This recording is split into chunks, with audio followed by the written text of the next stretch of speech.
श्री कृष्ण कहते हैं एक बार माफ करके अच्छे बन जाओ, पर दोबारा उसी इंसान पर भरोसा करके बेवकूफ कभी ना बनो। इच्छा पूरी नहीं होती तो क्रोध बढ़ता है, और इच्छा पूरी होती है तो लोभ बढ़ता है। इसलिए जीवन की हर स्थिति में धैर्य बनाए रखना। जो हुआ अच्छा हुआ, जो होगा अच्छा होगा। स्वयं को मुझ पर छोड़ दो, अपने कर्म पर ध्यान दो। कर्म ऐसा जो स्वार्थ रहित पाप रहित हो। कृष्ण ने दुष्टों को भी अपनी गलती सुधारने का मौका दिया, क्योंकि वो किसी मनुष्य को नहीं, उसके अंदर की बुराई को मारना चाहते थे। संदेह की स्याही से संबंध के पृष्ठ पर कभी शुभ अंकित नहीं होता, इसलिए अपने मन के विचार और संबंधों का आधार दोनों ही शुभ रखें। मोहग्रस्त होकर अपने कर्तव्य पथ से हट जाना मूर्खता है, क्योंकि इससे ना तो तुम्हें स्वर्ग की प्राप्ति होगी और ना ही तुम्हारी कीर्ति बढ़ेगी। इस भौतिक संसार का ये नियम है, जो वस्तु उत्पन्न होती है कुछ काल तक रहती है, अंत में लुप्त हो जाती है, चाहे वे शरीर हो या फल हो। यदि कोई व्यक्ति प्रेम से, भक्ति से पुष्प, फल, जल भी मुझ पर चढ़ा दे तो उसी भाव से उसे स्वीकार करता हूँ। वह मेरा प्रिय भक्त होता है। उससे मत डरो जो वास्तविक नहीं है, ना कभी था ना कभी होगा। जो वास्तविक है वो हमेशा था और उसे कभी नष्ट नहीं किया जा सकता। जीवन में आधे दुख इस कारण जन्म लेते हैं क्योंकि हमारी आशाएं बड़ी होती है। इन आशाओं का त्याग करके देखो, जीवन में सुख ही सुख है। अपने परम भक्तों का, जो हमेशा मेरा स्मरण या एक चित मन से मेरा पूजन करते हैं, मैं व्यक्तिगत रूप से उनके कल्याण का उत्तरदायित्व लेता हूँ। जन्म लेने वाले के लिए मृत्यु उतनी ही निश्चित है जितना कि मृत होने वाले के लिए जन्म लेना। इसलिए जो अपरिहार्य है उस पर शोक मत करो।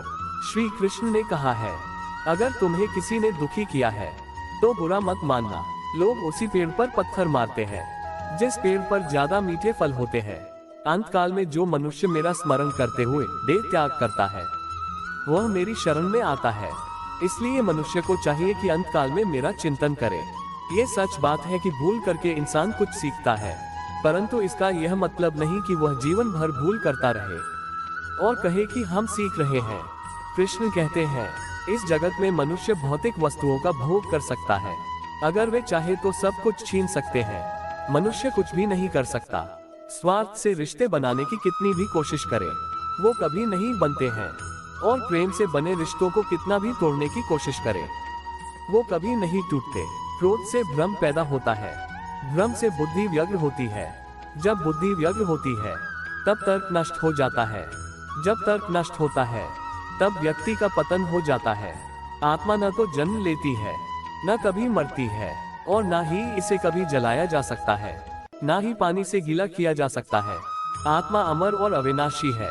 अगर व्यक्ति शिक्षा से पहले संस्कार, व्यापार से पहले व्यवहार और भगवान से पहले माता पिता को पहचान ले तो जिंदगी में कभी कोई कठिनाई नहीं आएगी। विषयों का चिंतन करने से विषयों की आसक्ति होती है, आसक्ति से इच्छा उत्पन्न होती है और इच्छा से क्रोध होता है, क्रोध से सम्मोहन और अविवेक उत्पन्न होता है।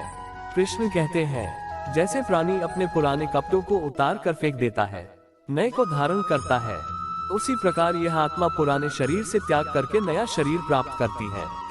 हर किसी के अंदर अपनी ताकत और अपनी कमजोरी होती है। मछली जंगल में नहीं दौड़ सकती और शेर पानी में राजा नहीं बन सकता, इसलिए अहमियत सभी को देनी चाहिए। धर्म युद्ध में कोई भी व्यक्ति निष्पक्ष नहीं रह सकता है। धर्म युद्ध में जो व्यक्ति धर्म के साथ नहीं खड़ा है, इसका मतलब है वह अधर्म का साथ दे रहा है, वह अधर्म के साथ खड़ा है।